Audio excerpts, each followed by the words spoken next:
जहां एक और इजराइल हमास के बीच जंग खत्म नहीं हो रही है, वहीं कट्टर यहूदी नेता इसे और भड़काने में लगे हैं। दरअसल इजरायली मीडिया ने नेतन्याहू सरकार पर एक चौंकाने वाला खुलासा कर बड़ा दावा किया है। इसके तहत इजरायली सरकार ने कब्जे वाले पूर्वी यरूशलेम में अल-अक्सा मस्जिद पर धावा बोलने वाले यहूदियों को इनाम देने की योजना बनाई है। ऐसा पहली बार है जब इजरायली सरकार की ओर से ऐसे कदम उठाए जाने की चर्चा है। दावा है कि इजरायली सरकार इलाके में अवैध रूप से बसे यहूदियों को इनाम के तौर पर पैसे बांटेगी।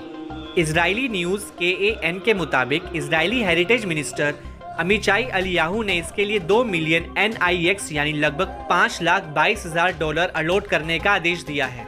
हेरिटेज मंत्रालय अल-अक्सा मस्जिद में बसने वालों के फंडेड टूर के लिए इतामेर बेन गावीर के राष्ट्रीय सुरक्षा मंत्रालय के संपर्क में है। खास बात है कि ये खुलासा ऐसे वक्त पर हुआ है जब पुलिस सुरक्षा के बीच अवैध रूप से बसने वाले यहूदियों की ओर से अल-अक्सा मस्जिद परिसर में लगातार घुसपैठ की कोशिशें हो रही है। इसमें इजराइल के राष्ट्रीय रक्षा मंत्री बेन गवीर खुद भी कई बार घुसपैठ में शामिल रहे हैं।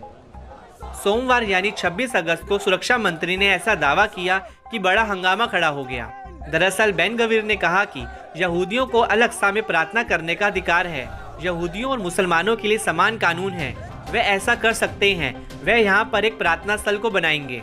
विवाद बढ़ता देख इजराइल के प्रधानमंत्री कार्यालय ने एक बयान जारी कर स्थिति को साफ किया, जिसमें कहा गया कि टेम्पल माउंट पर यथास्थिति में कोई बदलाव नहीं हुआ है।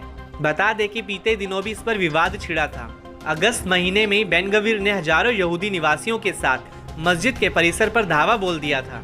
इस दौरान बेन गवीर ने कथित तौर पर अल-अक्सा मस्जिद को टेम्पल माउंट कहकर संबोधित किया था।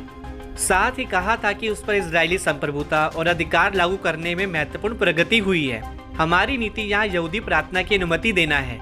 इस दौरान कई यहूदियों ने तो मस्जिद परिसर में प्रार्थना तक कर डाली थी। खैर, ताजा मामले पर मुस्लिम देशों के संगठन ने भी तीखी प्रतिक्रिया देकर इजराइल को घेरा है।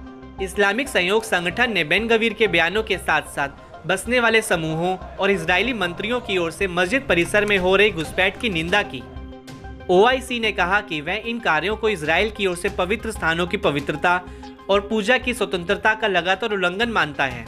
साथ ही ये जिनेवा कन्वेंशन और अंतर्राष्ट्रीय कानूनों की भी अवहेलना है।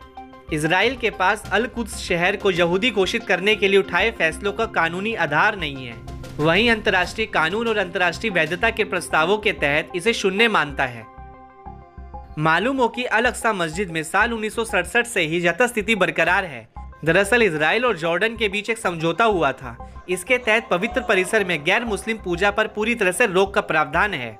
अल-अक्सा मस्जिद को इस्लाम का तीसरा सबसे पवित्र स्थल और फिलिस्तीनी राष्ट्रीय पहचान का प्रतीक माना जाता है, क्योंकि मस्जिद परिसर में डोम ऑफ द रॉक भी शामिल है। हालांकि साल 2003 में इजराइल ने इस्लामिक वक्फ की मंजूरी लिए बिना इलाके में बसने वाले लोगों को अल-अक्सा मस्जिद में प्रवेश करने की अनुमति दी थी, जिसने लगातार इन घुसपैठों को खत्म करने का आह्वान किया है।